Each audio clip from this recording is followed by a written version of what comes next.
tonight we wade into the gritty, the uncertain, and the not-so-glorious side of a plague that unfolded not in ancient history, but in our own lifetimes. Forget the Hollywood versions, the neat timelines, and the tales of heroic discovery. To live it honestly was exhausting. So before you get comfortable, take a moment to like the video and subscribe, but only if you genuinely enjoy what I do here.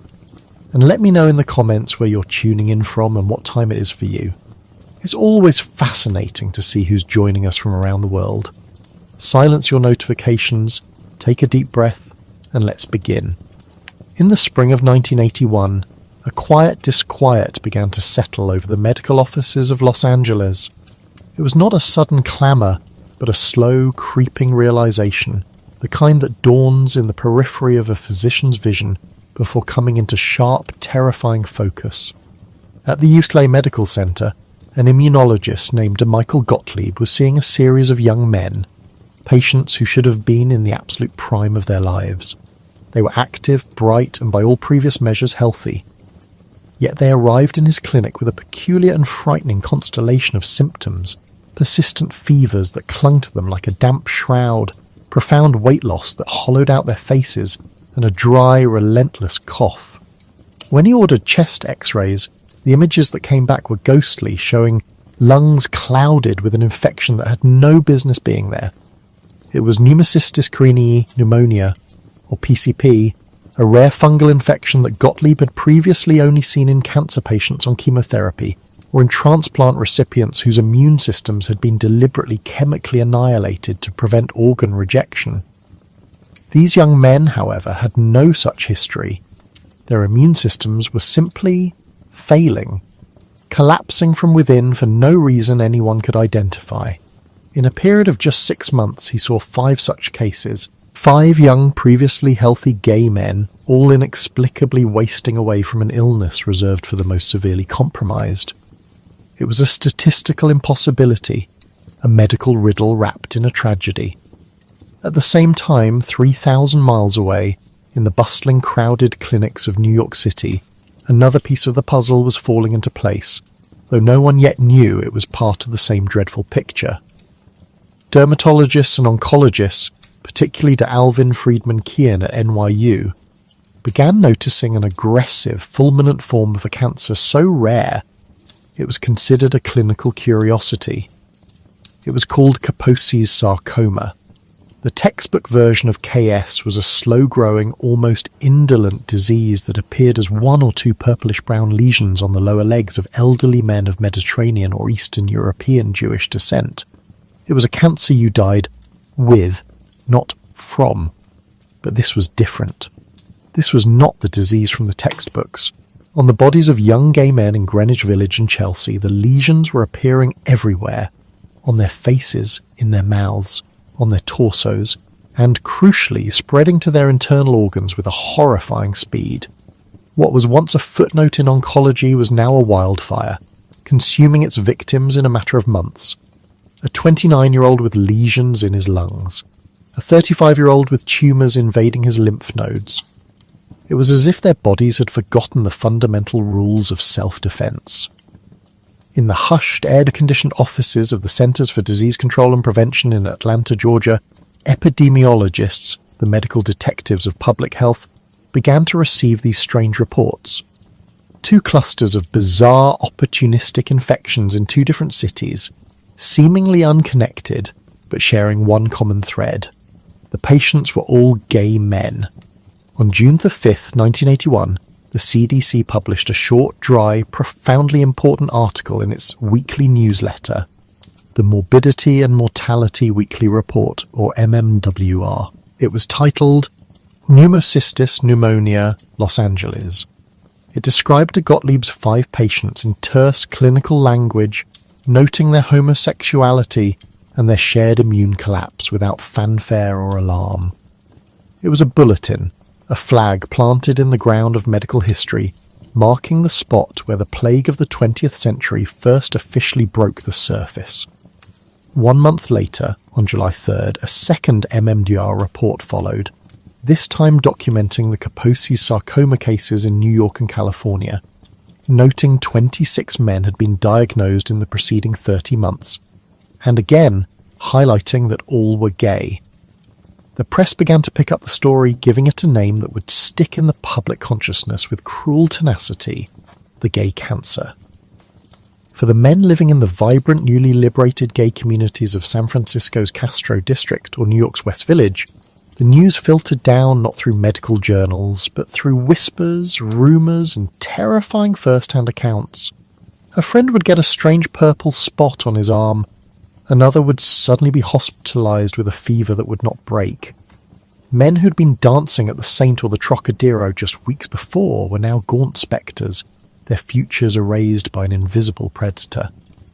The early theories were born of desperation and confusion. Was it the poppers?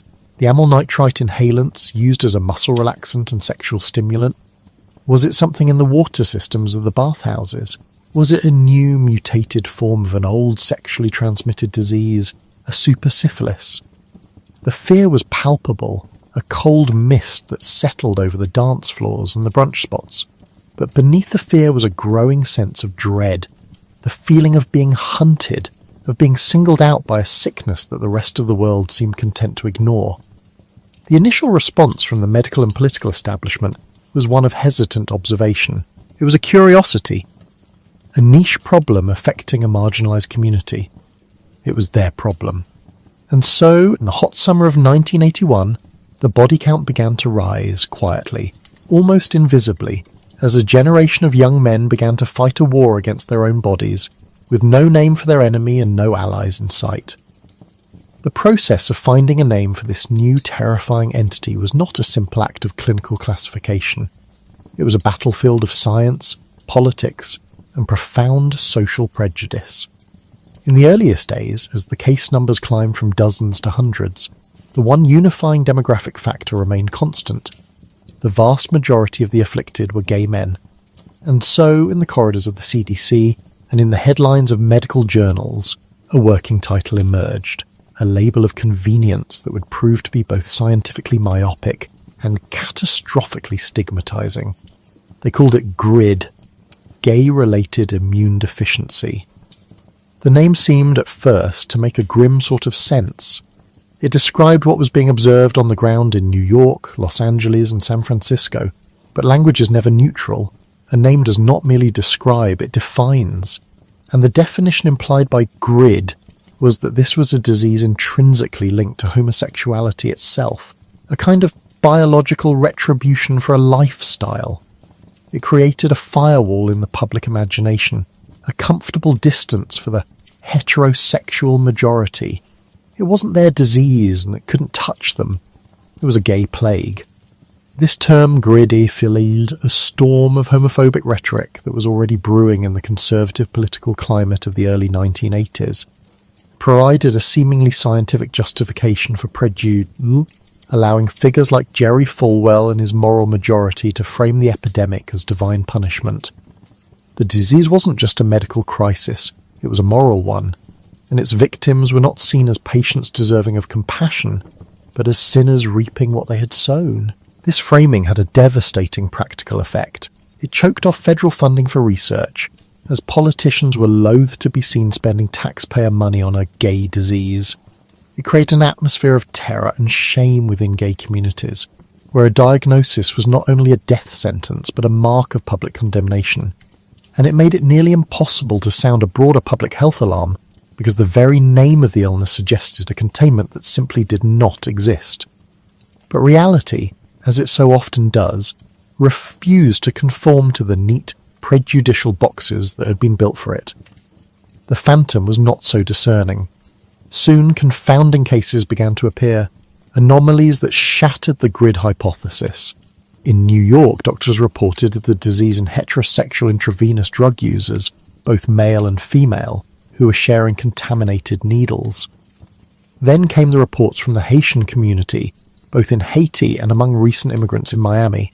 They were not gay, they were not IV drug users, but they were dying of the same opportunistic infections, the same immune collapse. The medical establishment, struggling to make sense of this, briefly and clumsily coined the term the 4H disease, referring to the four main risk groups identified so far: homosexuals, heroin users, haemophiliacs, and Haitians. It was another clumsy, stigmatizing label lumping disparate communities together under a banner of sickness. The most heartbreaking and scientifically undeniable evidence against GRID, however, came from the nation's blood banks. A 20-month-old infant in California who had received multiple blood transfusions for a heart condition was diagnosed with the telltale immune deficiency. He had no other risk factors. The only possible vector was the blood he had received from a donor who later died of the mysterious illness. Then, a cluster of cases emerged among haemophiliacs, men and boys whose genetic condition required them to receive regular infusions of a blood-clotting protein called factor VIII. This therapeutic concentrate was manufactured by pooling plasma from thousands of different donors.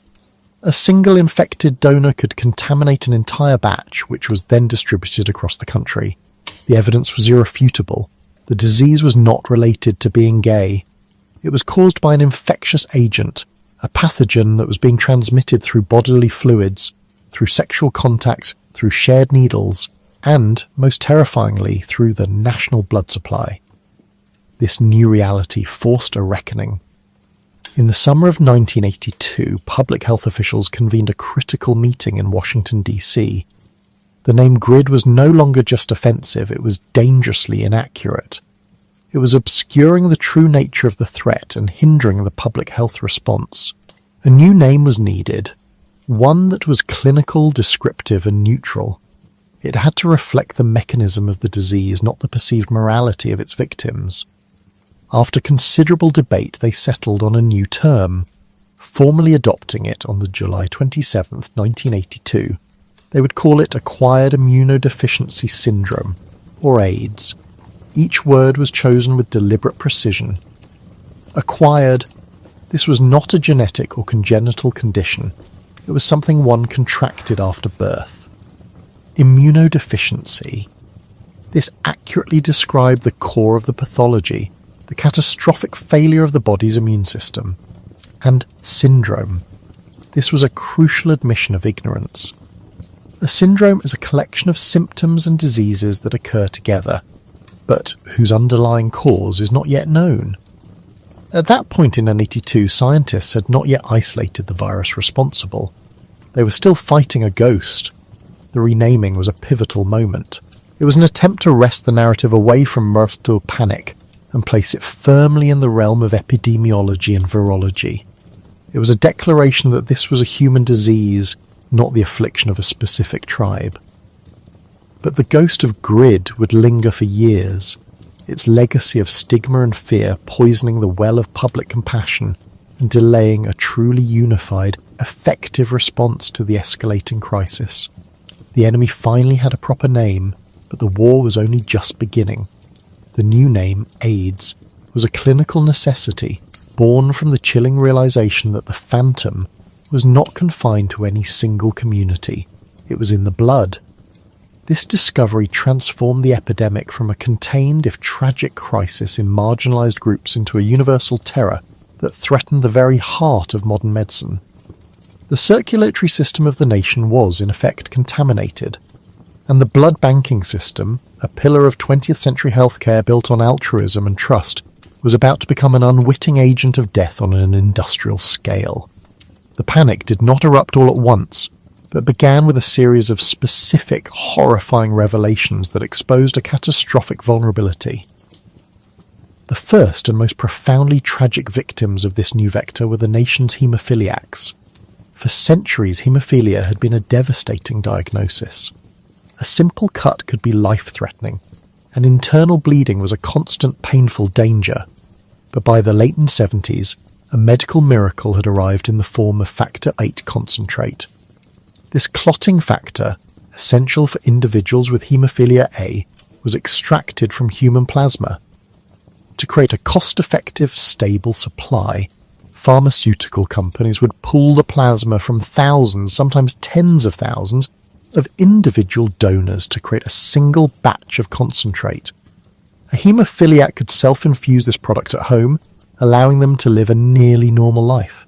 It was a triumph of medical logistics and technology.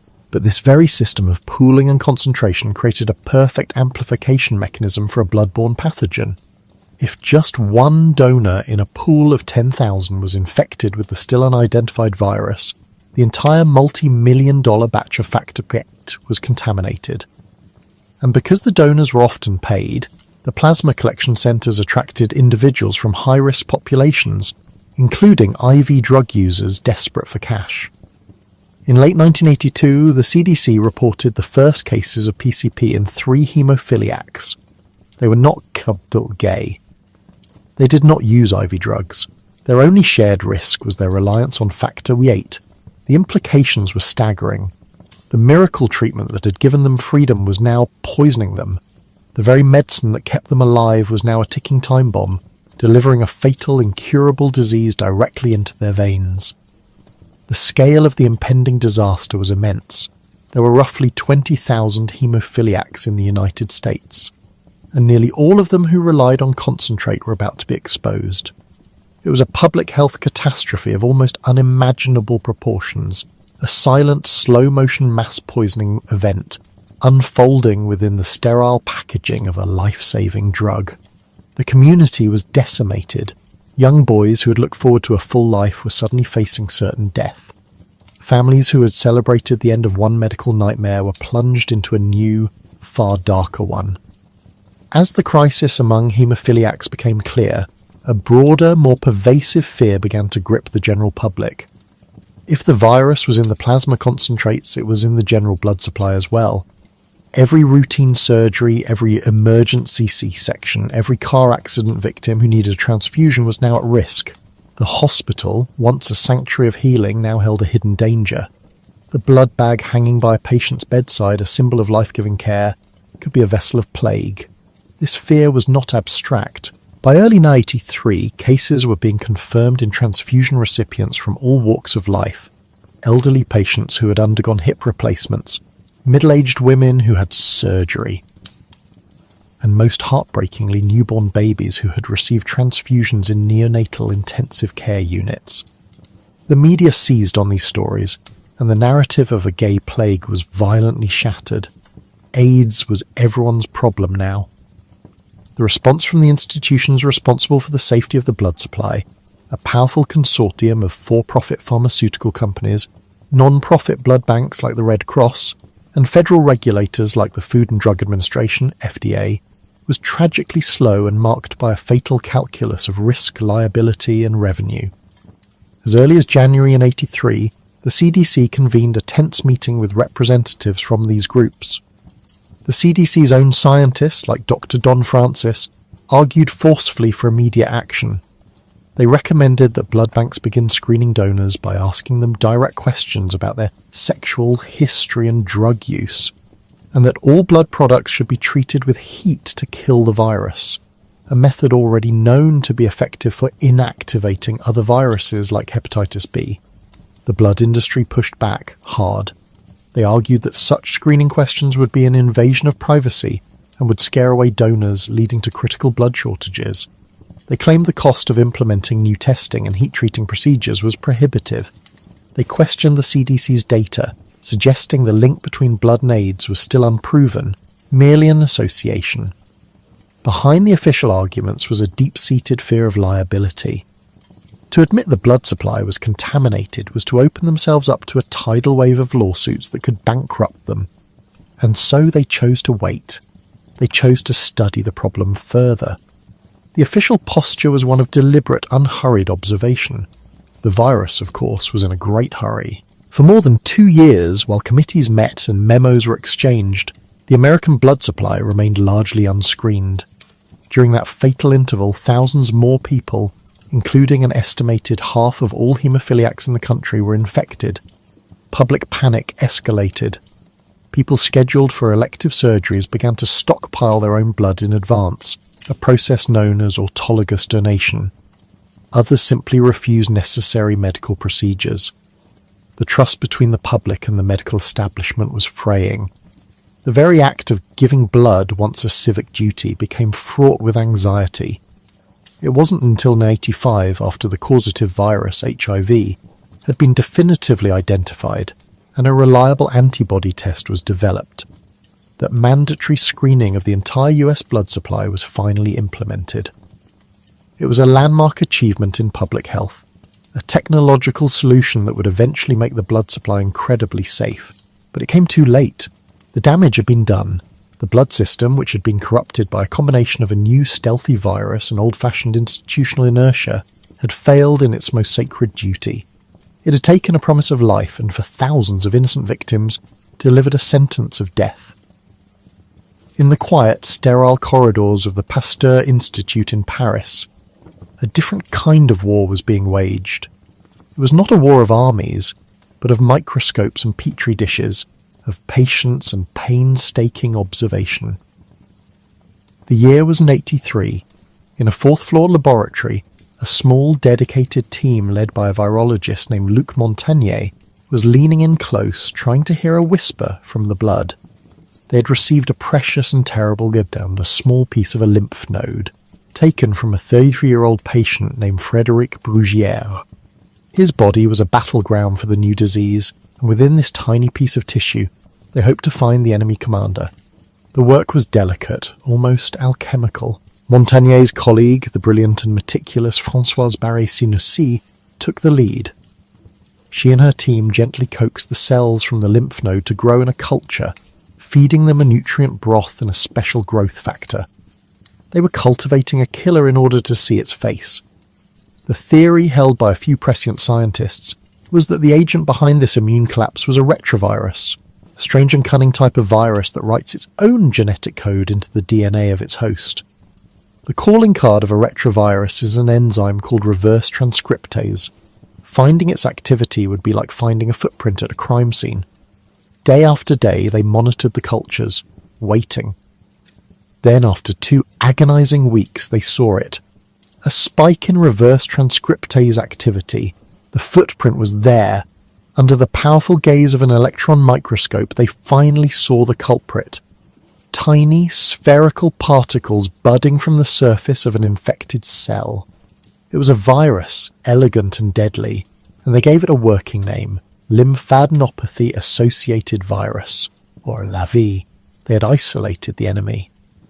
In May of 1983, they published their findings in the journal Science. It was a monumental achievement, a flare sent up in the dark. But across the Atlantic, the signal was met with a complicated mixture of interest and professional skepticism, particularly from one man.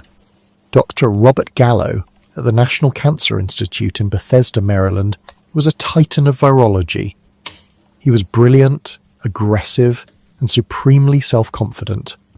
He had discovered the first human retroviruses, HTLV-I and HTLV-2, and he was convinced that the agent causing AIDS was simply another member of this family, likely HTLV-3. Gallo's lab was a powerhouse, larger, better funded, and more famous than the quiet group in Paris. When he heard of Montagnier's discovery, he was not entirely convinced. To him, the French team were competent, but they were not in his league. A professional correspondence began, a delicate dance of scientific courtesy layered over simmering competition. Montagnier sent Gallo's lab a sample of LAV, as was customary, for confirmation and further study. Here the story becomes a dense fog of disputed facts and wounded pride, a tale told differently depending on whether you are standing in Paris or Bethesda. Gallo's lab began to culture the virus. Months passed. Then, in the spring of 1984, the fog lifted with a thunderclap. US Health and Human Services Secretary Margaret Heckler called a dramatic press conference in Washington, D.C. Standing beside a triumphant Robert Gallo, she announced to the world that an American scientist had discovered the probable cause of AIDS. The virus, Gallo declared, was a new retrovirus he had named HTLV-3. He also announced, with breathtaking confidence, that a blood test was imminent and a vaccine would be ready for testing in 2 years. The world celebrated. America had found the answer. But back in Paris, there was shock, then a growing, sickening sense of betrayal. The virus that Gallo was presenting as his own discovery, HTLV-3, looked identical to their LAV. When the genetic sequences were eventually compared, the truth was undeniable. The virus from Gallo's lab was not merely similar to the one Montagnier's team had sent him. It was the very same virus, or at best, a contaminant from that sample that had overgrown his own cultures. An ugly public feud erupted. It was a bitter war for credit, for patents on the blood test worth hundreds of millions of dollars, and for the Nobel Prize that was surely to come. The French accused Gallo of intellectual theft. Gallo and his supporters claimed it was simultaneous, independent discovery, or perhaps an accidental contamination that was ultimately irrelevant because his lab had been the one to prove the virus definitively caused AIDS. The fight raged for years, escalating to the highest levels of government. It took a summit between President Ronald Reagan and French Prime Minister Jacques Chirac in 1987 to broker a political truce, a joint statement declaring that both teams had co-discovered the virus. They would share the patent royalties. But the scientific wound festered. The truth, as it often does, lay somewhere in the murky middle, a story of ambition, miscommunication, and perhaps a tragic lab accident. But the end result of this bitter race, for all its human messiness, was a key that turned a mighty lock. Having a name for the virus, whether you called it LAV, HTLV3, or its final neutral designation, human immunodeficiency virus, HIV, was everything. It allowed for the development of that blood test, a tool that could finally track the silent spread of the epidemic. It allowed the world's blood supply to be secured, and it gave science a specific, tangible target to attack. The hunt for a treatment could now begin in earnest, but as the scientists argued over who deserved the glory, the virus they had unmasked was continuing its silent, relentless work in a world where the people in power had chosen for a time to look away. While the laboratories in Paris and Bethesda hummed with the urgency of discovery, the grand white buildings of Washington, D.C. were filled with a profound and deliberate silence. In the White House, President Ronald Reagan presided over an administration defined by a sunny, optimistic vision of morning in America. It was a vision built on conservative values, a strong military, and a belief in traditional morality. And in this right morning light, there was simply no room for the dark, messy reality of a plague that was devastating a community the administration preferred to ignore. For the first 4 years of the epidemic, as the death toll climbed from a few dozen to several thousand, the President of the United States did not publicly utter the word AIDS. It was not an oversight, it was a policy. His administration was deeply influenced by the burgeoning power of the religious right. Figures like Jerry Falwell of the Moral Majority, who framed the disease not as a public health crisis, but as a divine reckoning. It was, in their telling, a punishment for sin, a gay plague that was cleansing society of moral degenerates. This narrative, poisonous and pervasive, provided a powerful political justification for inaction. To spend government money or presidential attention on AIDS would be to legitimize a lifestyle that Reagan's political base condemned. His influential communications director, Pat Buchanan, argued internally that AIDS was nature's revenge on gay men. With such attitude-shaping policy, compassion was off the table. The silence from the top echoed down through every level of government. The Centers for Disease Control, the nation's frontline defense against disease, was starved for resources. In 1982, CDC scientists requested nearly $9 million for AIDS research and surveillance. The Reagan administration slashed their budget request by more than half. Scientists at the National Institutes of Health, the very institution where Robert Gallo was conducting his research, had to fight for every dollar, cobbling together funds from other projects to study this new terrifying illness. The public health infrastructure of the most powerful nation on earth was being systematically hobbled at the precise moment it was needed most. The contempt was not always silent, sometimes manifested in moments of shocking public callousness. At the White House press briefings, Reagan's press secretary, Larry Speakes, turned the epidemic into a running joke.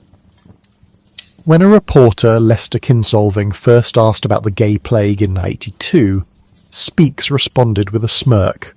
I don't have it. Do you? The press corps erupted in laughter. Over the next 2 years, Kinsolving would repeatedly try to ask about the administration's response to the growing crisis. Each time he was met with homophobic jibes and derisive laughter from Speaks and the other journalists in the room. These were not off-the-cuff remarks. They were a performance of disdain, a clear signal that the lives of gay men were not a subject of serious concern for the Reagan White House. The transcripts of those briefings are chilling documents, records of a government amusing itself while its citizens died. This official silence and private contempt had devastating real-world consequences. With no national leadership, there was no coordinated public health education campaign. In the vacuum of information, fear and misinformation flourished. People were fired from their jobs merely on the suspicion that they were gay or had the virus. Children with AIDS, like the young Ryan White in Indiana, were banned from attending school. Landlords evicted tenants.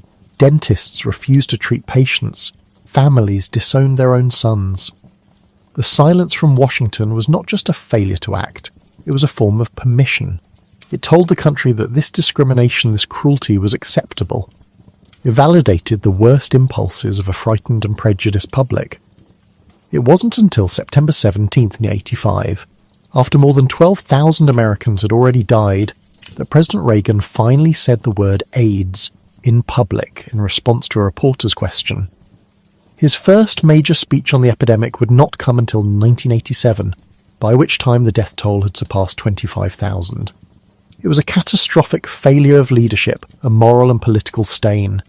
The early years of the epidemic were a perfect storm, a new mysterious virus attacking a marginalised community, at a moment when the government was uniquely hostile to that community's existence. The official policy was not malice exactly. It was something colder, more indifferent. It was the simple, brutal calculation that these were not lives that mattered, that their deaths were not a national tragedy, but a quiet, convenient solution to a problem that polite society preferred not to discuss. A government of silence had effectively sentenced thousands of its own people to death through neglect. But silence, when held for too long, can create a pressure that becomes unbearable. And in the streets of New York, that pressure was about to find its voice in a roar of incandescent rage. The rage had been simmering for years, a low boil of grief and frustration. It lived in the hearts of men who had attended more funerals than birthday parties, who watched their friends and lovers wither away into skeletal strangers. It was nurtured by the indignity of a government that made jokes about their extinction and a medical establishment that treated them like pariahs. The existing gay organisations, like the Gay Men's Health Crisis or GMHC, were doing heroic work, providing services, comfort and care to the dying. They ran buddy programs and hotlines. They held people's hands, but for some this was not enough. Care and comfort were essential, but they would not stop the dying. For that, you needed a fight.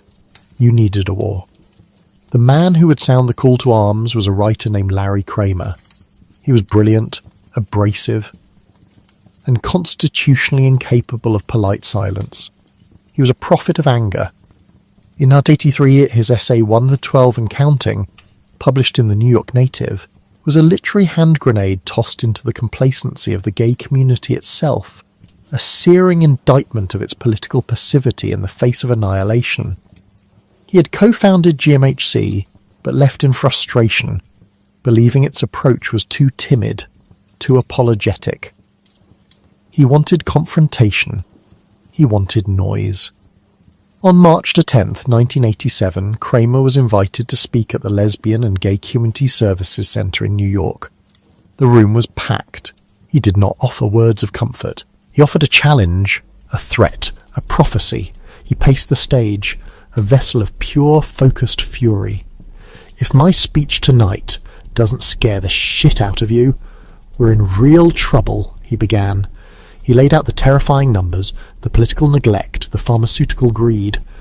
He ended with a question that hung in the air like a death sentence. We are in the middle of a fucking plague, and you behave like you're going to a tea party. Do we want to start a new organisation devoted solely to political action? 2 days later, about 300 people packed into that same room, ready to answer his question. This was the birth of the AIDS Coalition to unleash power. ACT UP. From its very first moments, ACT UP was different. It was not a service organisation. It was a political army. It was non-hierarchical, democratic, and breathtakingly efficient. Anyone who showed up to the weekly Monday night meetings was a member. Decisions were made by consensus in sprawling, chaotic, and intensely passionate debates that could last for hours. There were committees for everything: treatment and data, media, action, outreach. It was a self-organising organism fueled by desperation and intelligence. They understood instinctively that in modern America, power flowed from two sources, money and media, and they resolved to attack both. They also understood the power of iconography. They needed a symbol, a banner for their new war. A group of artists within ACT UP formed a collective called Grand Fury. They appropriated the pink triangle, the symbol used to identify homosexuals in Nazi concentration camps, but they inverted it, pointing it up, a sign of tidance and resurrection. They placed it on a stark black background beneath two simple, powerful words: silence, ix, death. It was a masterpiece of graphic design and political messaging. It was not a request, it was an equation. It stated a fact. Your silence, the government's silence, the media's silence was killing them. The poster began appearing on walls and lampposts all over New York City, a ghostly and ubiquitous reminder of the stakes. Their tactics were as brilliant as their branding. They embraced non-violent civil disobedience, learning from the playbooks of the civil rights movement and the anti-war protests of the 60s, but they added a theatrical, media-savvy flair all their own. They called their protests zaps. They were designed to be disruptive, telegenic, and impossible to ignore. Their first major action took place on March 24, 1987, less than 2 weeks after their founding. They descended on Wall Street, the symbolic heart of American capitalism.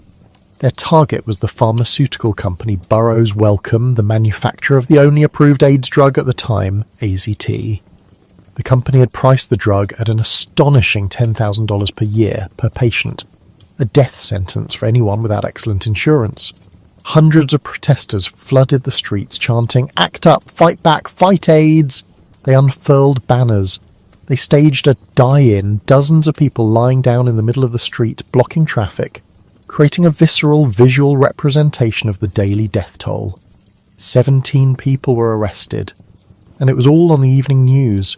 They had hijacked the media narrative. For the first time, the anger of people with AIDS was a led story. This was just the beginning.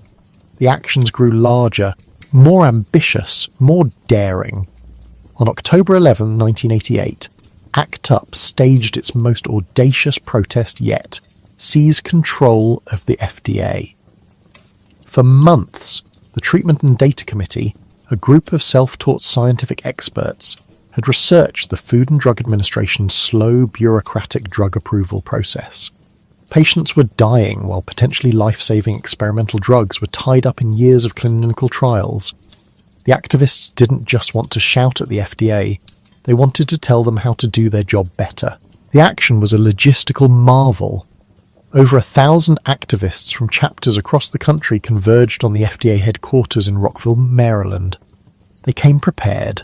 They had maps of the building, schedules of employee arrivals. They blocked every entrance wearing lab coats splattered with fake blood. They carried signs not with vague slogans, but with highly specific policy demands. Release experimental drugs, shorten the drug approval process. They'd studied the science, and they came with a plan. They shut the agency down for the entire day. The action was so effective, so well-researched, and so undeniably morally right that it worked. It forced the FDA to listen. Within a few years, the agency had implemented a parallel track system, allowing desperately ill patients access to experimental drugs outside of formal clinical trials, a direct result of the pressure applied by ACT UP. They had literally changed the way the medicine was tested and approved in the United States. They had done it not with bombs or bullets, but with signs, chants, intelligence, and the sheer unyielding power of their presence. They were a community that had been told to die quietly in the dark. Instead, They had stood up in the full glare of the world's attention and roared. In the quiet hum of laboratories, where glass beakers held sterile liquids and hope was measured in micrograms, a ghost was waiting. A molecule synthesized 2 decades earlier and then abandoned.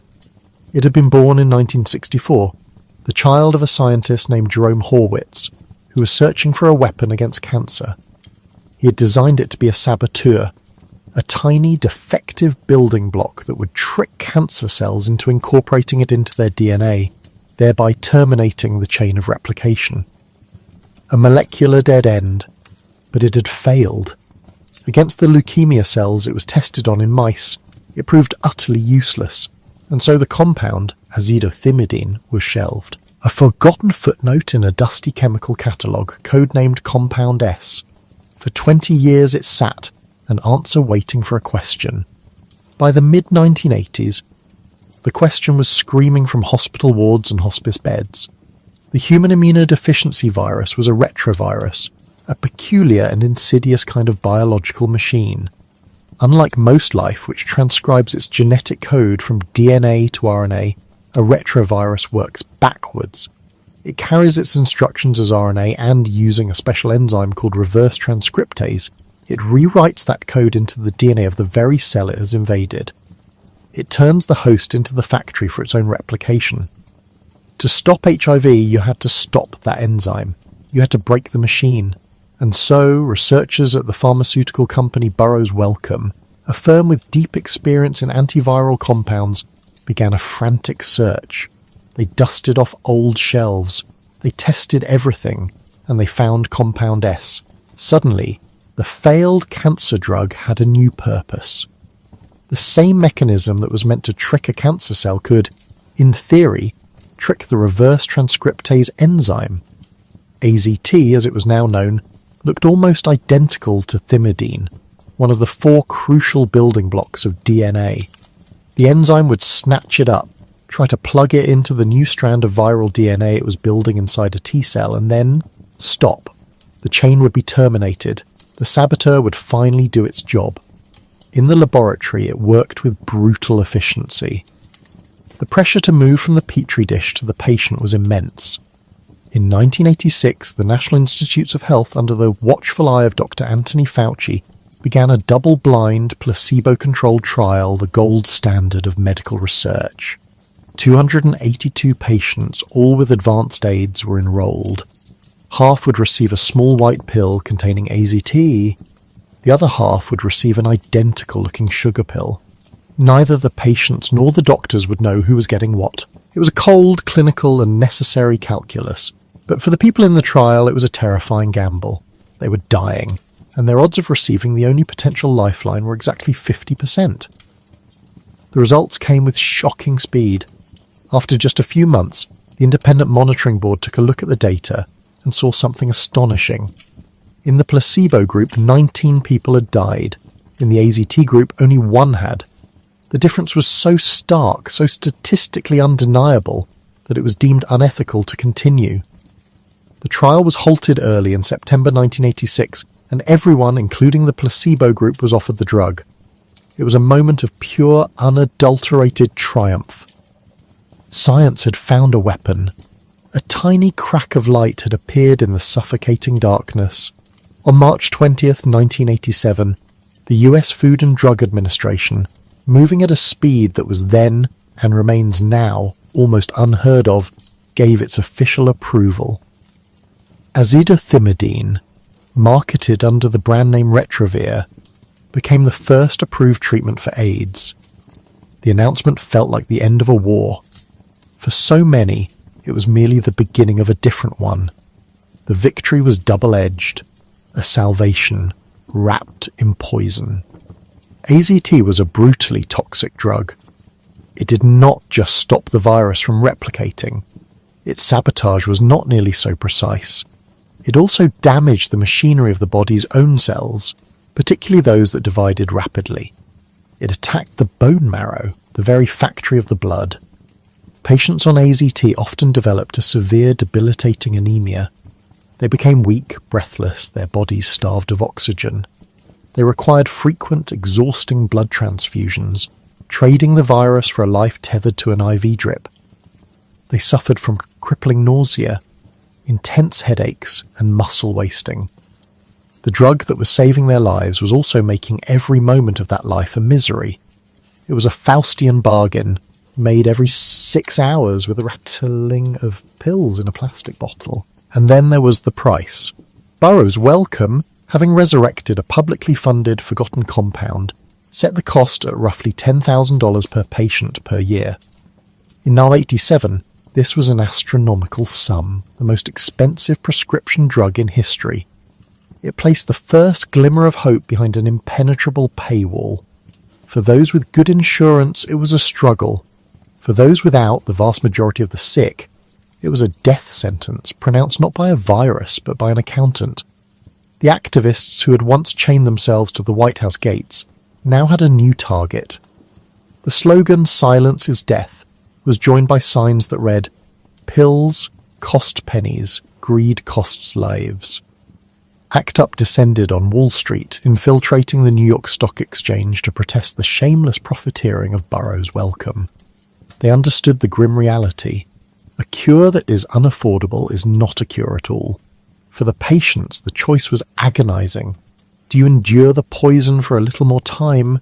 Do you bankrupt your family for a chance to see another spring?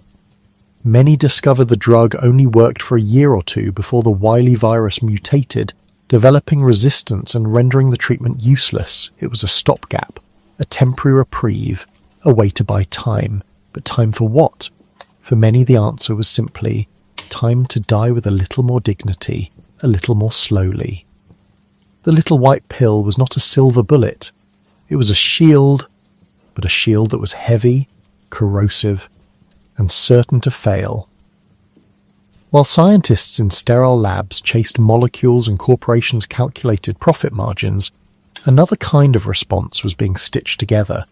It grew not from data and trials, but from grief and memory. It was a response made of fabric and thread, of love and rage.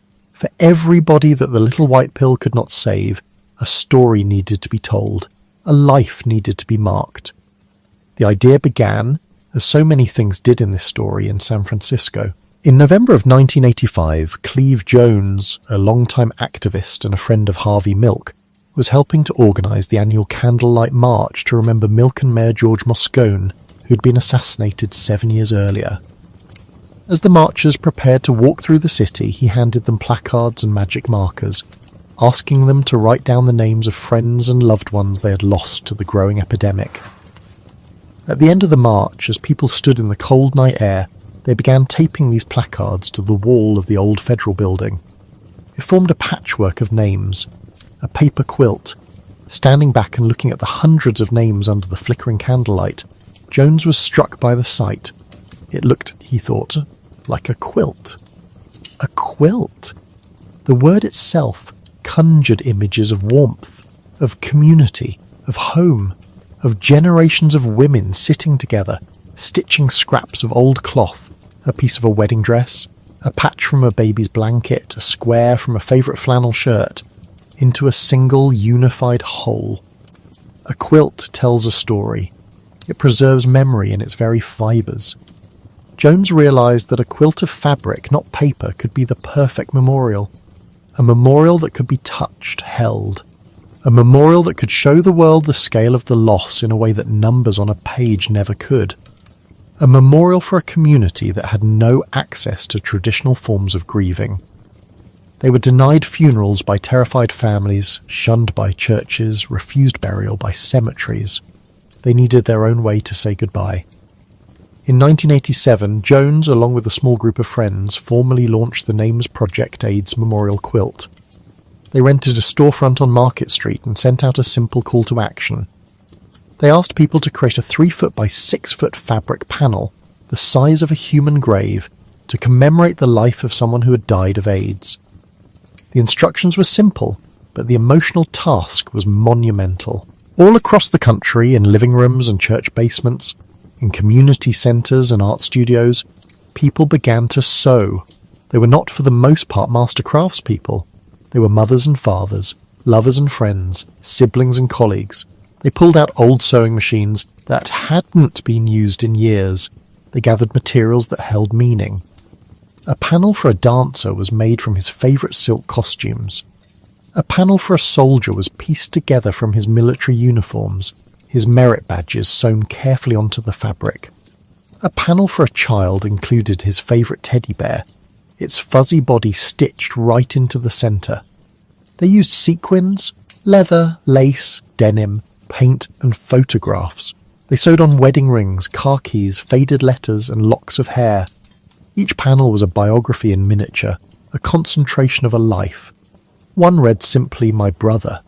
Another, for a man named Ron, was a brilliant blue sky filled with puffy white clouds, a testament to his love of flying, with the words, "Free at last."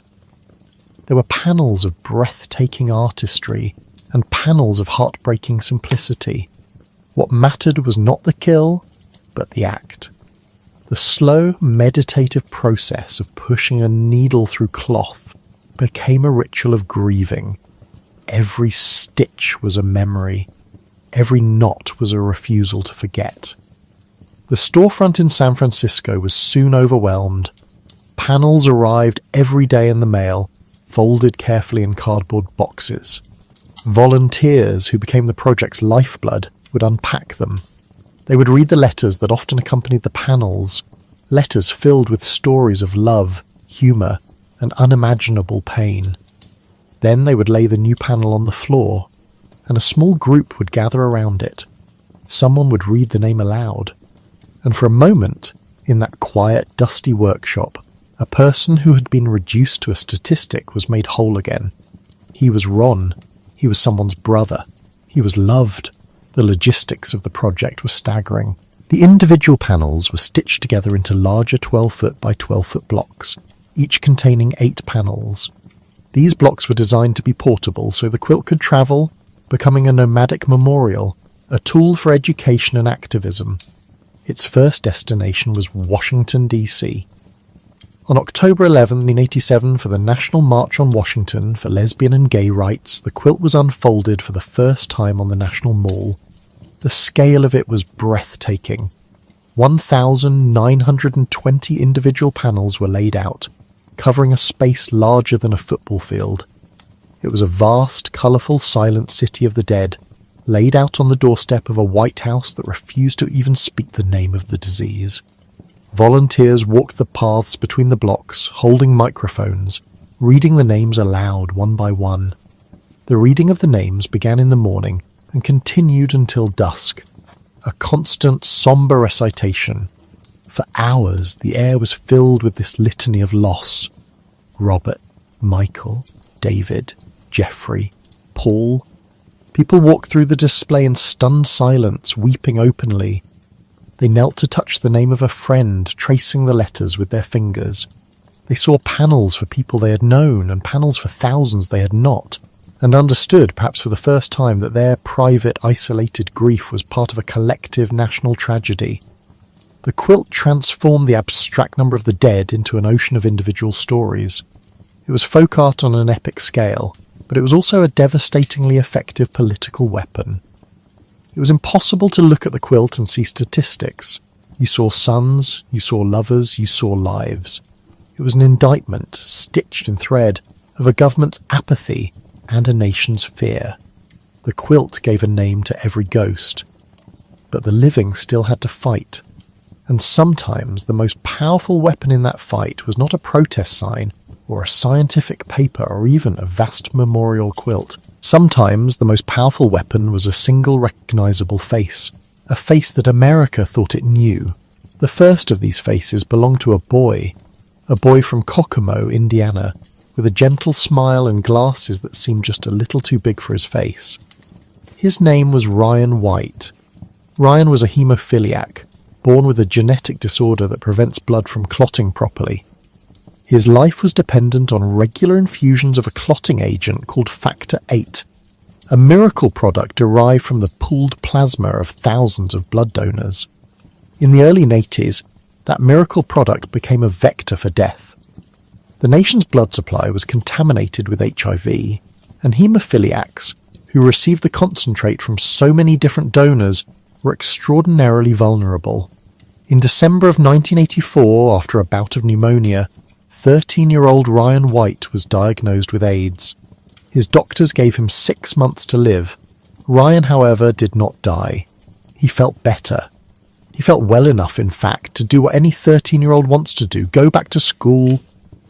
But when he tried to return to Western Middle School in the fall of 1985, he was told he could not.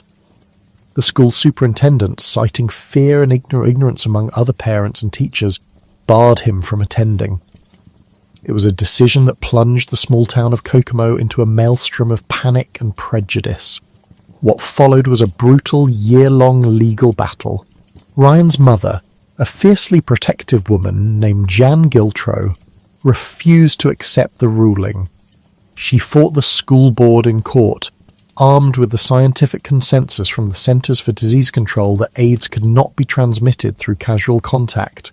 The opposition was vicious. Tires on the family car were slashed. A bullet was fired through their living room window.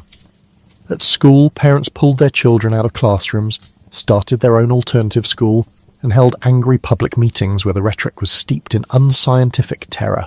Ryan's locker was vandalized with homophobic slurs, even though he had contracted the virus from a blood product. In the eyes of many, the disease itself was a mark of moral failure, regardless of its origin. The story of the boy from Kokomo who just wanted to go to school became national news, and Ryan White became the unwilling face of AIDS-related discrimination. He was, in the parlance of the media, an innocent victim. It was a deeply problematic label, one that implicitly suggested there were guilty victims, but it was also a strategically powerful one. Ryan was not gay. He was not an intravenous drug user. He was a sick child. His quiet, dignified presence on television talk shows where he spoke with a poise that belied his years began to chip away at the monolithic stereotype of who got AIDS. He patiently explained his illness. He talked about his friends. He talked about his desire to be normal. He put a human face, a child's face, on the abstract hysteria. People who might have dismissed the plight of gay men in New York or San Francisco could not so easily dismiss the story of Ryan White. He forced a conversation in living rooms across Middle America. When he finally won his legal battle and returned to school, 1,000 cameras were there to document it. He eventually had to leave Kokomo due to the relentless hostility, moving to the nearby town of Cicero, where he was welcomed with open arms. Ryan White lived 5 years longer than his doctors predicted. When he died in April of '90, just a month before his high school graduation, flags were flown at half-mast, and the entire country mourned. 4 months later, the US Congress passed the Ryan White Care Act, a landmark piece of legislation that provided billions of dollars in funding for low-income and uninsured people with HIV/AIDS. The quiet boy who just wanted to go to school had changed the law of the land. If Ryan White's face gently cracked the door of public perception, the next face blew it off its hinges. It was the face of a champion, a hero, a man who seemed to embody health, joy, and impossible vitality. It was the face of Irvin Magic Johnson. On November 7th, 1991, the world of sports came to a sudden, screeching halt. The Los Angeles Lakers called an unexpected press conference. Rumors swirled. Had Magic been traded? Was he retiring because of an injury? No one was prepared for the truth. Magic Johnson, the superstar point guard with the magnetic 1,000-watt smile, the 3-time NBA Most Valuable Player, the icon who had led the Showtime Lakers to 5 championships, walked to the podium and looked into the cameras. He took a deep breath, and then he said the words that sent a shockwave across the globe. "Because of the HIV virus that I have attained," he said calmly, "I will have to retire from the Lakers today."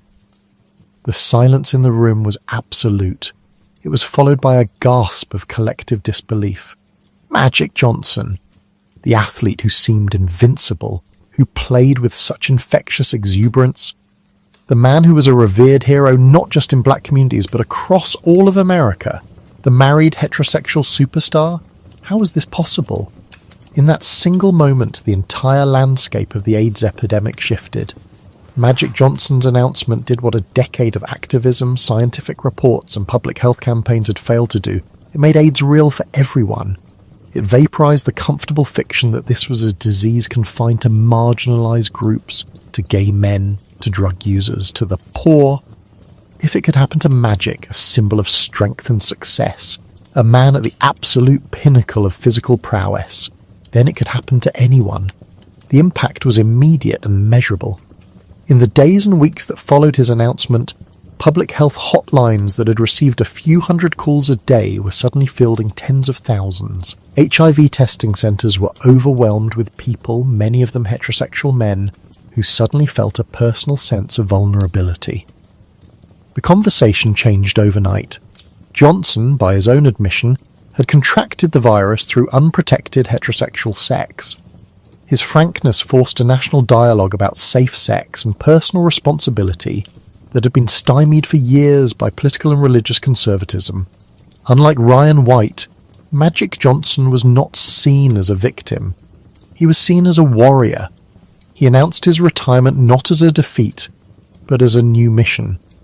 "I'm going to go on, and I'm going to beat it," he declared.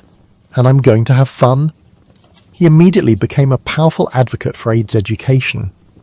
He joined the National Commission on AIDS, spoke with President George H.W.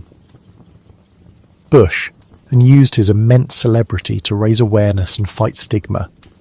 He showed the world that a person with HIV was not a skeletal figure in a hospital bed, but could be a vibrant, strong, and productive human being.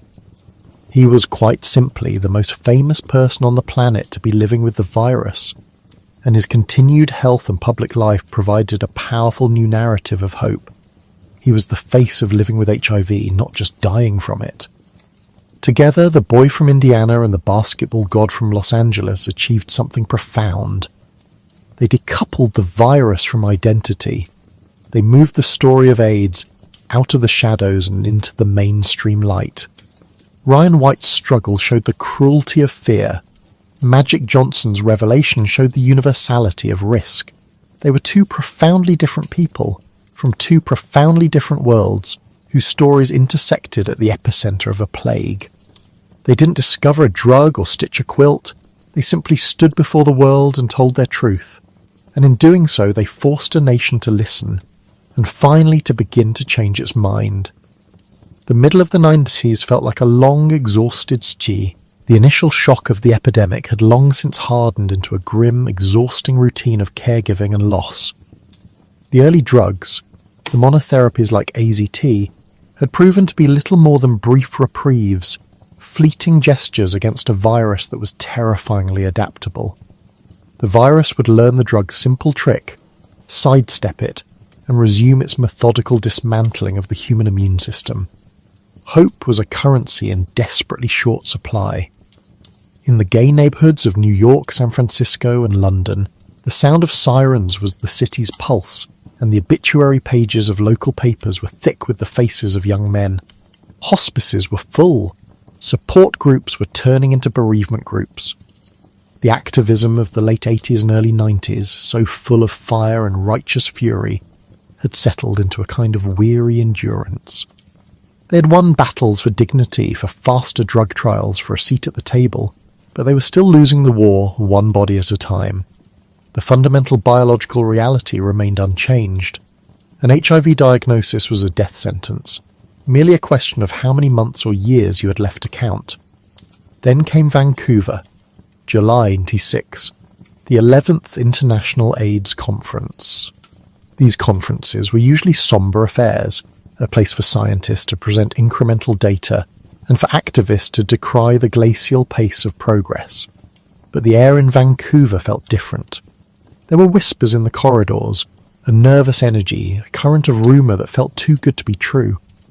Researchers had been working on a new class of drugs called protease inhibitors. Unlike the earlier drugs that tried to stop the virus from copying its genetic code into a cell, these new ones worked at the very end of the process.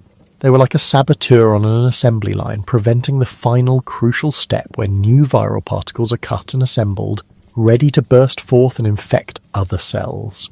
The strategy was no longer to throw a single wrench into the works. The new idea, championed by researchers like Dr. David Ho of the Aaron Diamond AIDS Research Centre, was combination therapy. A cocktail hit the virus with 2 or better yet 3 different drugs at once, each targeting a different part of its life cycle. It was a coordinated assault. The virus, in its relentless process of mutation, might learn to evade one drug, but the statistical odds of it simultaneously developing resistance to 3 different mechanisms were astronomically low. When the data was presented in the vast packed conference halls of Vancouver, the effect was electric. It wasn't just a slight improvement, it was a revolution. Study after study showed the same astonishing results. Patients on these new 3-drug regimens, which came to be known as highly active antiretroviral therapy, or HAART, saw the amount of virus in their blood plummet. It didn't just fall, it crashed, often to levels so low that standard tests could no longer detect it. Their T-cell counts, the measure of a healthy immune system, which had been in a freefall for years, suddenly stopped falling. Then slowly, miraculously, they began to rise. The graphs on the projector screen showed lines moving in directions no one had thought possible. For the first time, scientists spoke not of delaying death, but of suppressing the virus indefinitely. The news rippled out from Vancouver, and what followed was one of the most dramatic and sudden reversals in the history of medicine. Across the developed world, as doctors began prescribing these new cocktails, the dying stopped dying. People who had been sent home from hospitals to die, people who had wasted away to skeletal frames, their bodies covered in the purple lesions of Kaposi's sarcoma, began to get better. They got up from their deathbeds. The fevers broke. The opportunistic infections receded. They started to gain weight. Their friends and families who had been preparing for funerals watched in stunned disbelief as colour returned to their cheeks. They were coming back to life. It was dubbed the Lazarus effect, and it was no exaggeration. Men who had already sold their apartments and held their own living wakes were suddenly faced with the perplexing, wonderful problem of the future. They had to call their old bosses and ask for their jobs back. They had to unplan their deaths and start planning the rest of their lives. The change was stark, and it was fast. In the United States, between 1996 and 1997, the annual number of AIDS-related deaths fell by 47%. It was the single largest one-year drop in mortality for any major disease in modern history. The wards of St. Vincent's Hospital in Greenwich Village, which had been an epicentre of death, began to empty out. AIDS was transformed almost overnight from an acute terminal illness into a chronic manageable one. It was not a cure. The virus was still there, hiding in reservoirs deep within the body, a sleeping dragon that would reawaken the moment the drugs were stopped. And the treatment was a brutal bargain. The early HAART regimens were a demanding, punishing ordeal. Patients had to swallow 20, 30, even 40 pills a day, on a rigid schedule that ruled their lives.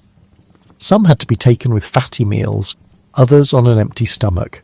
Missing even a handful of doses could allow the virus to roar back, this time with resistance to the very drugs that had saved you.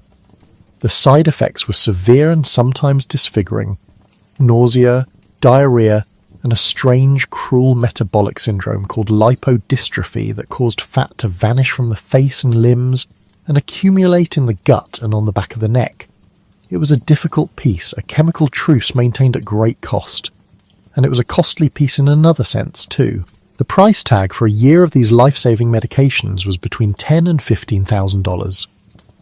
In the wealthy nations of North America and Western Europe, a patchwork of private insurance and public healthcare systems meant that most, though not all, who needed the drugs could get them. For those with access, the plague years were ending, a new era had begun, but while champagne corks popped in Western clinics and families celebrated astonishing resurrections, the world was quietly cleaving in two. The miracle of Vancouver was a local one. For the vast majority of the planets infected, it was a story from a distant land, a rumour of a cure they would never see. While one fire was being dampened in the global north, a far larger conflagration was raging, almost unchecked, across the plains and cities of sub-Saharan Africa. Here, the virus had arrived quietly in the late 1970s and early 1980s, spreading silently along truck routes and through burgeoning urban centres, passed through heterosexual contact in a population already burdened by other endemic diseases. For more than a decade, the scale of the catastrophe had been building, largely invisible to a world preoccupied with the crisis in its own gay communities. By the time HART was announced, Africa was home to nearly 2/3 of the world's HIV-positive people, and the epidemic was entering its most apocalyptic phase. The numbers were so large they became abstract, losing their human meaning. In countries like Botswana, Swaziland and Zimbabwe, adult HIV prevalence rates soared past 20, then 25, then in some regions 30%. 1 in every 3 adults was carrying the virus. Life expectancy, which had been steadily climbing for decades, went into a terrifying reverse. In Botswana, it plummeted from over 60 years in the late 1980s to below 40 years by the early 2000s, erasing half a century of public health progress. It was a demographic collapse on a scale not seen since the Black Death. Entire generations were being hollowed out. It was the teachers, the nurses, the farmers, the civil servants, the very people a developing society relies upon, who are dying in their productive prime. This created a nightmarish feedback loop. As healthcare workers died, the clinics and hospitals weakened, making it even harder to fight the disease that was killing them. The most heartbreaking legacy was the orphans.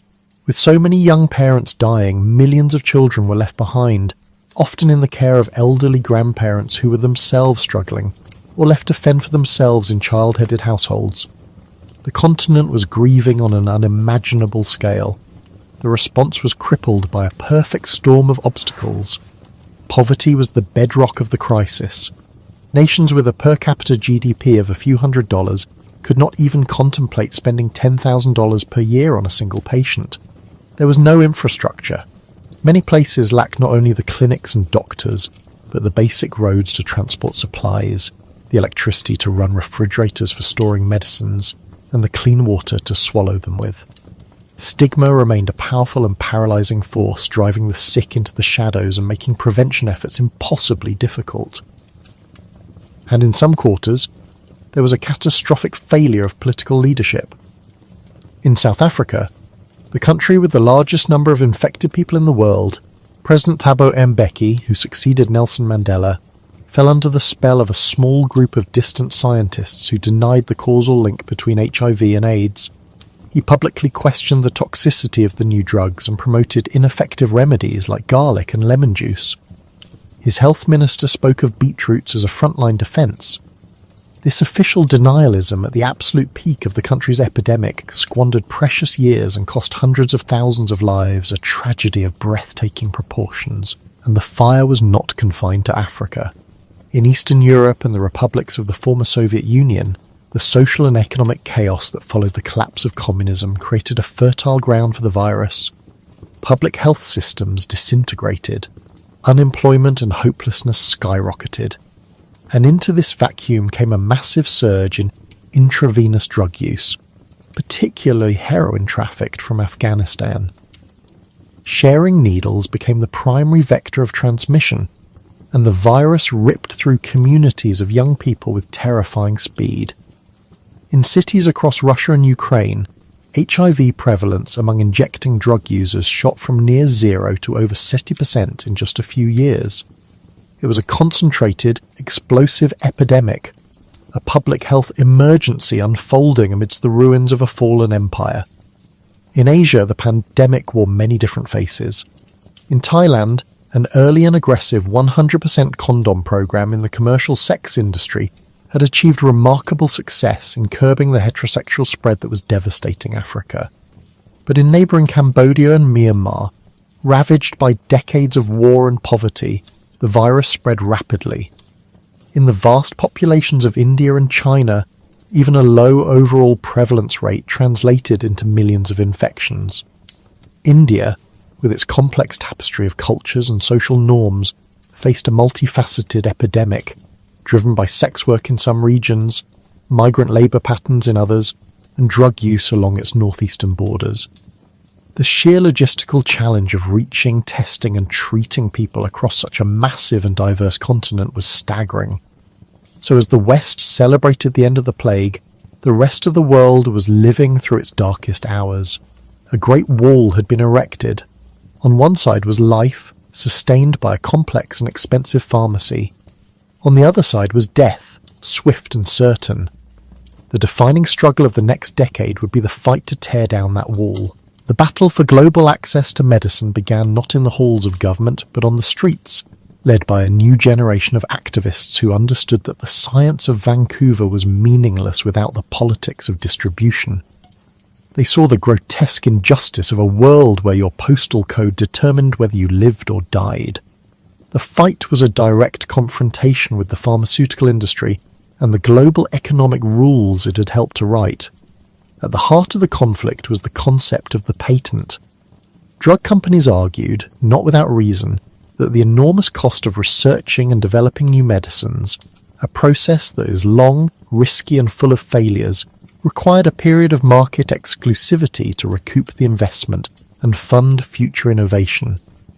This protection was enshrined in international law, most notably the World Trade Organization's TRIPS agreement, which mandated that all member nations, rich or poor, adhere to strict intellectual property laws. For the companies, this was a matter of business and scientific progress. For the activists, it was a death warrant for millions. The International AIDS Conference in Durban, South Africa, in the year 2000, became the flashpoint for this global struggle. Holding the conference in the heart of the pandemic's epicenter was a hugely symbolic act. For the first time, thousands of scientists, doctors, and policymakers from the wealthy North came face to face with the raw, unfiltered reality of the African epidemic. They could no longer ignore the disconnect between the sophisticated discussions in the conference centre and the overflowing cemeteries just a few miles away. The conference was dominated by protest. South African activists from the Treatment Action Campaign, or TAC, were everywhere. Their iconic T-shirts, emblazoned with the words HIV positive, were a bold defiance of stigma and a demand for life. Led by the charismatic and morally resolute Zaki Akhmat, TAC employed tactics of civil disobedience learned from the anti-apartheid struggle. Akhmat himself, who was HIV positive, famously refused to take antiretroviral drugs until they were made available to all South Africans through the public health system. His life became a ticking clock, a powerful personal testament to the urgency of their cause. The activists' argument was simple and powerful. In a public health emergency of this magnitude, the right to life superseded the right to a profit. They weren't just protesting, they were offering a solution. They pointed to India. For decades, India's patent laws had allowed its domestic pharmaceutical industry to flourish by reverse engineering patented drugs and producing them at a fraction of the cost. Companies like Cipla had become masters of generic manufacturing. The activist strategy was to break the pharmaceutical monopoly by forcing governments to either issue compulsory licenses, allowing them to produce a patented drug without the patent holder's consent, or to import cheap generics from countries like India, an action permitted under WTO rules in emergencies, but fiercely opposed by the drug lobby. The pharmaceutical industry, seeing its entire business model under threat, fought back hard. It lobbied the US and European governments, who in turn put immense diplomatic and economic pressure on countries like South Africa, Brazil and Thailand to stop them from challenging patent laws. The climax of this confrontation came in 2001, when 39 of the world's largest drug companies banded together to sue the South African government, then led by Nelson Mandela, to prevent it from passing a law that would allow the importation of cheaper generic medicines. It was a catastrophic public relations blunder. The optics were devastating, a powerful consortium of Western corporations suing the government of Nelson Mandela to deny its people access to life-saving treatment. Protests erupted at company headquarters and US embassies around the world. The lawsuit became a global symbol of corporate greed. Under the weight of overwhelming public condemnation, the pharmaceutical giants buckled and, in humiliating retreat, dropped the case. It was a turning point. The moral argument had been won, but the practical problem of price remained. that barrier was shattered by one man, Yusuf Hamid, the chairman of the Indian generic company Cipla. In early 2001, he made a history-altering offer to the international aid organisation Doctors Without Borders. He announced that Cipla could produce a 3-in-1 combination pill, combining the 3 main drugs of a heart regimen into a single tablet, and would sell it to poor countries for $1 a day. $350 a year. This single act completely demolished the industry's argument that prices could not be lowered. It proved definitively that the manufacturing cost of the drugs was a tiny fraction of their market price in the West. It was now impossible to argue that treating AIDS in Africa was unaffordable. The question was no longer one of possibility, but of political will. The final pieces of the puzzle began to fall into place. The tide of global opinion had shifted. In 2002, the Global Fund to Fight AIDS, Tuberculosis and Malaria was established, a new mechanism to pool money from donor nations and purchase medicine and services for the developing world. But the true game changer came from an unexpected source. In his 2003 State of the Union address, US President George W. Bush, a conservative Republican, announced the President's Emergency Plan for AIDS Relief, or PEPFAR. It was an astonishing commitment, $15 billion over 5 years, dedicated to fighting AIDS in 15 of the hardest-hit countries, most of them in Africa and the Caribbean. It was the largest single public health initiative for a specific disease in human history. Motivated by a coalition of evangelical Christian groups who saw the African orphan crisis as a moral calling and by national security advisors who viewed collapsing states in Africa as a threat, PEPFAR was a massive logistical and financial undertaking. It bypassed slow-moving international bureaucracies and worked directly with local organisations on the ground, building clinics, training healthcare workers, setting up supply chains, and, most importantly, purchasing and distributing vast quantities of generic antiretroviral drugs.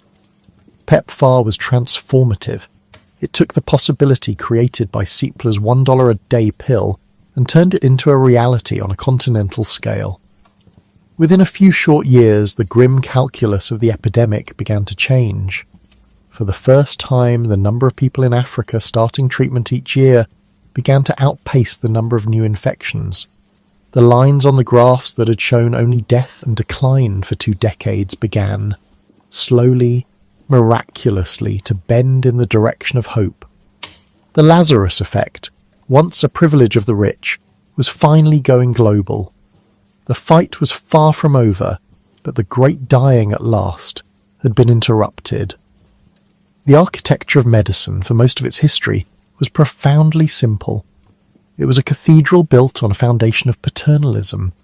The physician was the high priest, the researcher a cloistered monk, and the patient a supplicant, a parishioner, waiting passively for salvation or judgment to be handed down from on high. Knowledge flowed in one direction only, from the laboratory bench, through the regulator's pen, to the prescription pad, and finally to the patient, who was expected to receive it with gratitude and without question. The Food and Drug Administration, the FDA, was the Vatican of this system, a remote, imposing and opaque institution in Rockville, Maryland, whose pronouncements were law. Its processes were glacial, deliberate, and shrouded in a bureaucratic fog so dense that it could take a decade or more for a promising compound to navigate the labyrinth of clinical trials and emerge as an approved drug. For most diseases, this was merely frustrating. For a plague that measured its progress in months, it was a death sentence. The activists of ACT UP, having mastered the art of theatrical protest on the streets, now turned their gaze towards this fortress. They understood with a chilling clarity that shouting was not enough. To tear down the walls of the cathedral, you had to learn how to read its blueprints.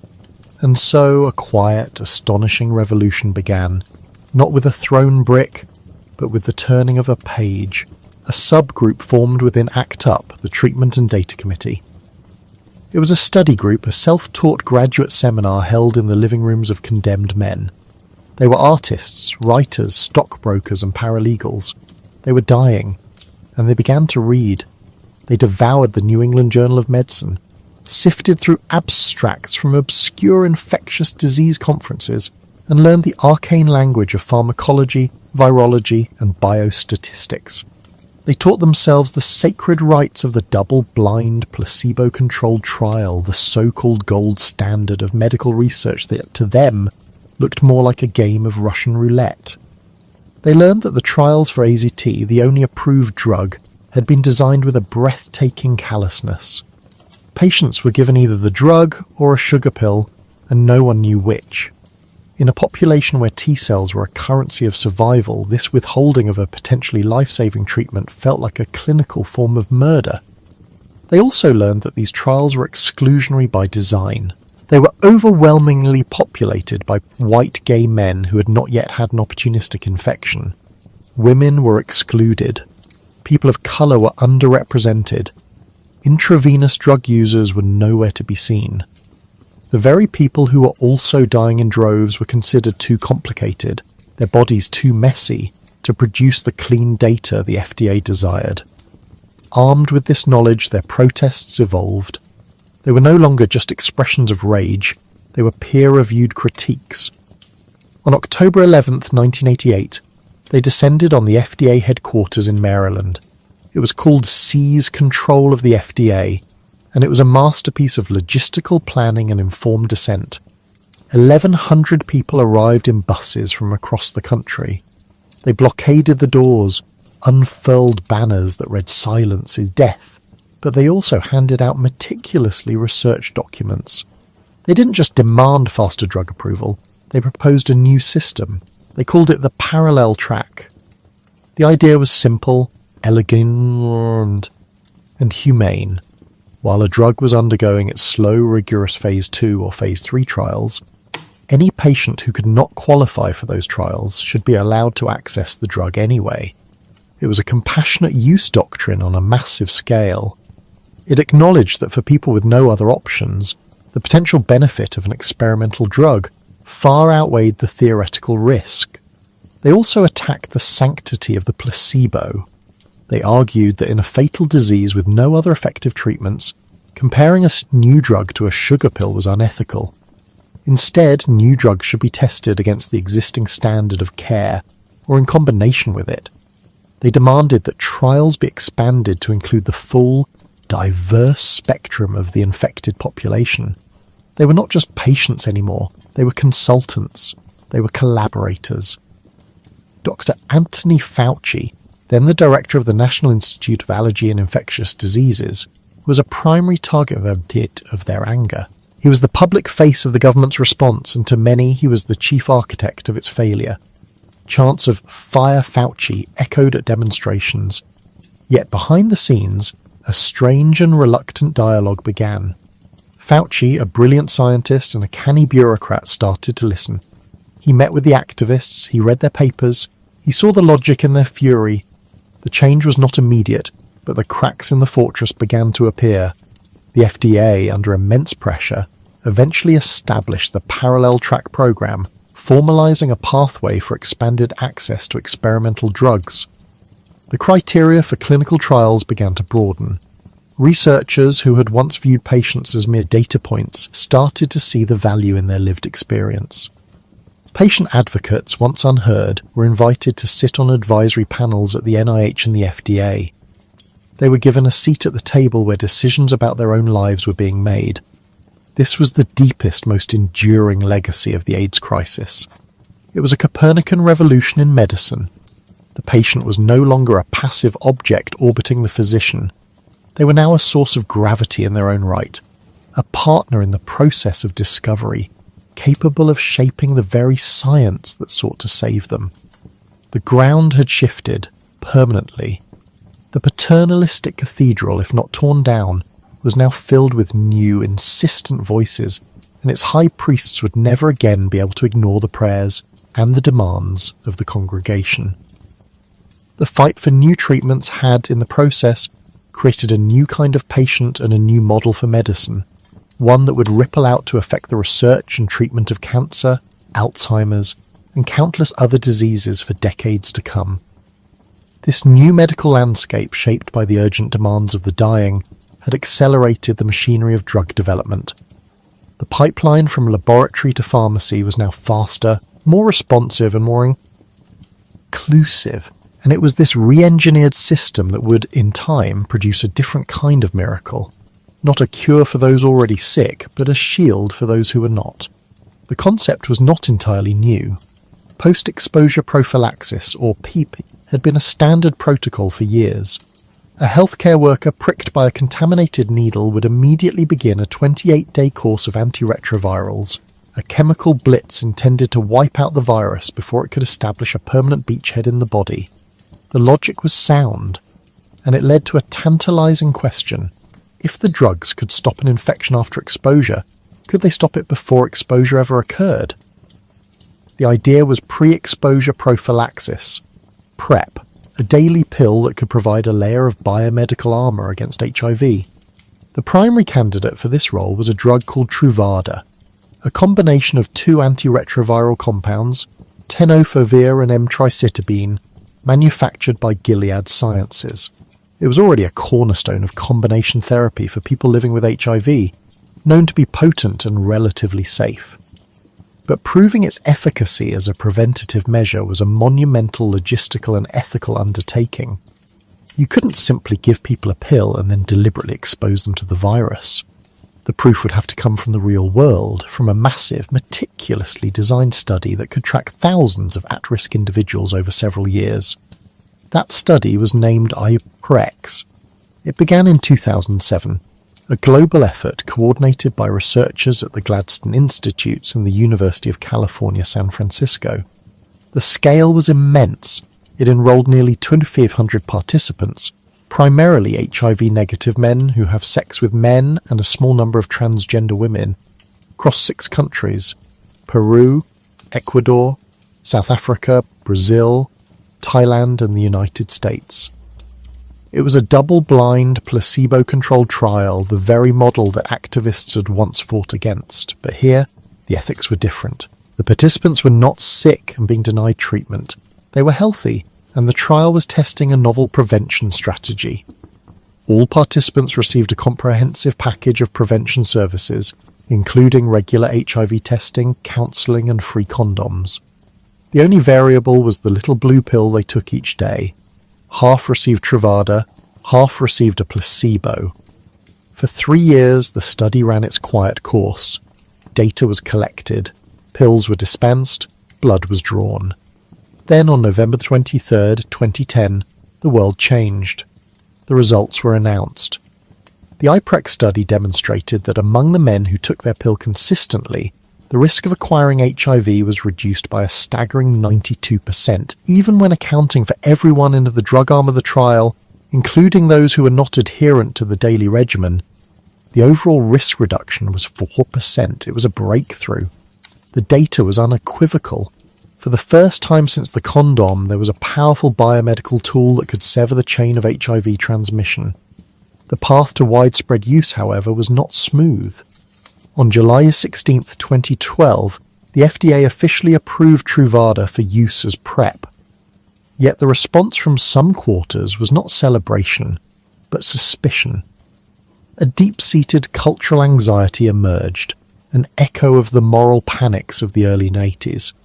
Critics, including some prominent AIDS activists like Michael Weinstein of the AIDS Healthcare Foundation, argued that PrEP would lead to a culture of complacency. They feared it would create a generation of men who, feeling invincible, would abandon condoms, leading to a surge in other sexually transmitted infections. The term Truvada whore began to appear on social media and dating apps, a vicious slur aimed at shaming those who chose to use this new form of protection.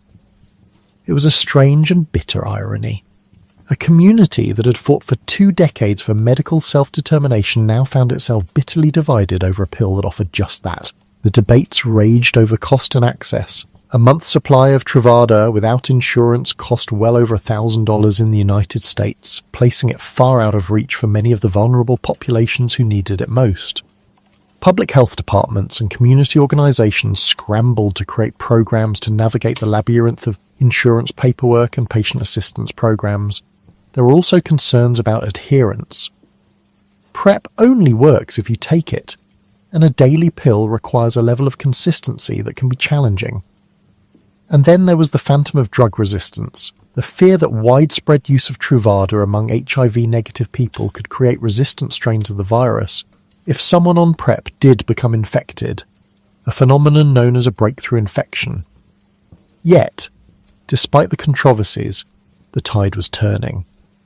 As more and more real-world data emerged from cities like San Francisco, London, and Sydney, the evidence became overwhelming.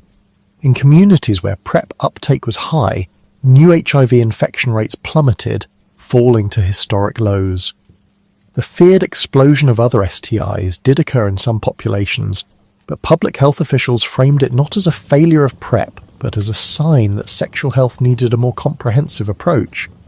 PrEP was not a magic bullet, but a powerful new tool in the arsenal. It was most effective when combined with the old tools, regular testing, open communication, and yes, condoms. The conversation slowly shifted from one of moral judgment to one of public health logistics. The challenge was no longer to prove that PrEP worked, but to get it into the hands of everyone who could benefit from it, particularly in communities of colour and in the global south, where the epidemic continued to rage with devastating force. The era of prevention had been redefined. The fight was no longer just about behaviour, it was about access. Access to a pill that could quite literally hold the plague at bay. And still, the horizon beckoned. Prevention was a shield, treatment was a truce, but the ultimate goal remained the same as it had been from the beginning: a cure, an outright eradication of the virus from the body. For decades, this goal felt like a distant, almost mythical destination. The very nature of HIV made it a uniquely formidable opponent. It was a retrovirus, meaning it wrote its genetic code directly into the DNA of its host cells, most notably the CD4 T cells that were supposed to be the generals of the immune army. It turned the body's own defenders into viral factories. Antiretroviral therapy could stop this process, suppressing the virus to undetectable levels and preventing it from causing illness, but it could not eliminate it entirely. The virus was a master of stealth. It would lie dormant, sleeping silently within the DNA of a small number of long-lived cells. This was the latent reservoir, a ghost in the machine. As long as this reservoir existed, stopping treatment would allow the virus to come roaring back to life within weeks.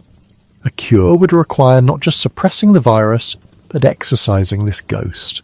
For a long time it was unclear if this was even biologically possible.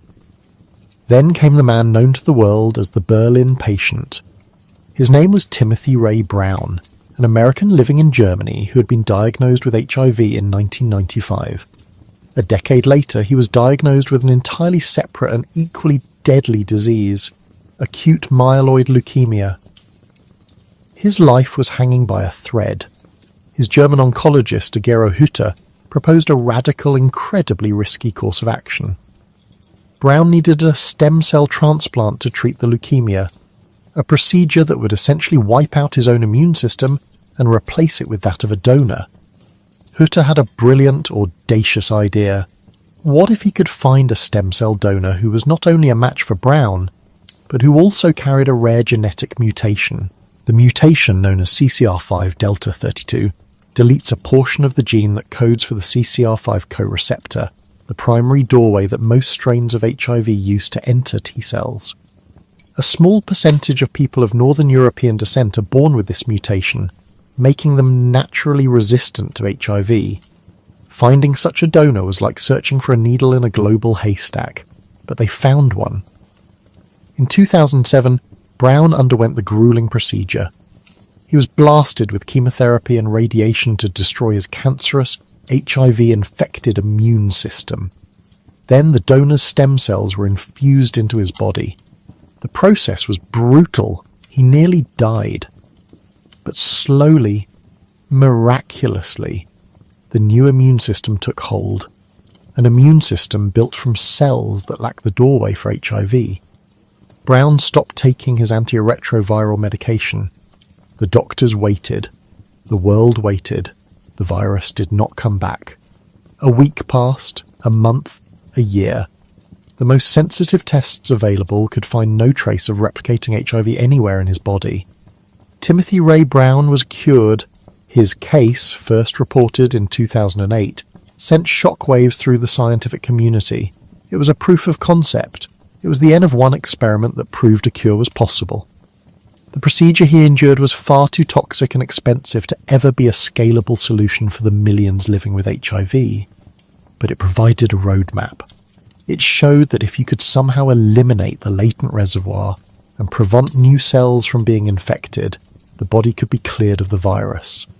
This single extraordinary case opened up entire new fields of research, all aimed at replicating the outcome of the Berlin patient through safer, more accessible means. One of the most promising strategies became known as shock and kill. The logic is deceptively simple. The latent reservoir is the main barrier to a cure because the immune system and antiretroviral drugs cannot target cells that are not actively producing the virus. The shock phase involves using drugs called latency reversing agents to wake up the sleeping virus, forcing the infected cells to start producing viral proteins. This makes them visible to the immune system. The kill phase would then, in theory, rely on the body's own defences, perhaps boosted by a therapeutic vaccine or other immunotherapies, to recognise and destroy these newly activated cells. It's a strategy of flushing the enemy out of hiding and into an ambush. Dozens of clinical trials have tested this approach with mixed results. Waking the virus up has proven to be possible. Ensuring that every last awakened cell is destroyed has been far more difficult. Another frontier is gene therapy. Inspired directly by Timothy Ray Brown's story, researchers are using tools like CRISPR-Cas9 to edit the genes of a patient's own immune cells. The idea is to remove a patient's T cells, take them to a lab, use genetic scissors to snip out the CCR5 gene, and then reinfuse these newly edited HIV-resistant cells back into the body. It is a high-tech, personalised approach to building a resistant immune system from within, without the need for a matched donor or a risky transplant. The research is still in its early stages, a complex and expensive process, but it holds the dream of a one-time treatment that could provide a functional cure, allowing a person to live without daily medication. And then there is the oldest and most elusive prize of all, a vaccine, a shot that could prevent infection in the first place. The search for an HIV vaccine has been a story of frustration and failure for nearly 40 years. The virus's astonishing ability to mutate, to constantly change its outer coat, has allowed it to evade every vaccine candidate thrown at it. It is a moving target like no other pathogen known to science. But even here, there is progress. Scientists have discovered that a small number of people living with HIV naturally produce remarkable antibodies, called broadly neutralizing antibodies, that can recognize and attack a wide range of HIV strains. The current goal is to reverse engineer a vaccine that can teach anyone's immune system how to make these super antibodies, providing a durable shield against the virus. Decades have passed since the first cryptic reports of a strange pneumonia in Los Angeles. The plague that defined the late 20th century has not vanished. It persists. More than 35 million people have died. Nearly 40 million more are living with the virus today. The scientific triumphs, from combination therapy to PrEP, have not been distributed equally. In the wealthy cities of the global north, HIV has largely become a manageable chronic condition. But in the villages of sub-Saharan Africa, in the marginalized communities of Eastern Europe and the American South, the crisis continues, fueled by poverty, stigma, and a lack of access to the very tools that have saved so many elsewhere. The search for a cure continues, in the quiet hum of laboratory freezers and the whir of centrifuges, in the dedicated work of thousands of researchers around the globe. It is a slow, methodical, incremental process, a world away from the frantic desperation of the early years. But the lessons of those years endure. They live in the patient advocates who now sit on regulatory panels, in the accelerated pathways for drug approval, in the global networks of activists who demand access to medicine for all. The fight against AIDS did more than just change medicine. It revealed the terrifying speed at which a new virus can circle the globe, the devastating cost of ignorance and prejudice, and the extraordinary power of a community that, when faced with extinction, chose to fight back with rage, with love, and with science. The final chapter of this plague has yet to be written, but the story of how humanity faced it, how it was changed by it, and how it continues to fight it, is a testament not just to the fragility of life, but to its resilience, to its stubborn, enduring, and ultimately hopeful refusal to be silenced.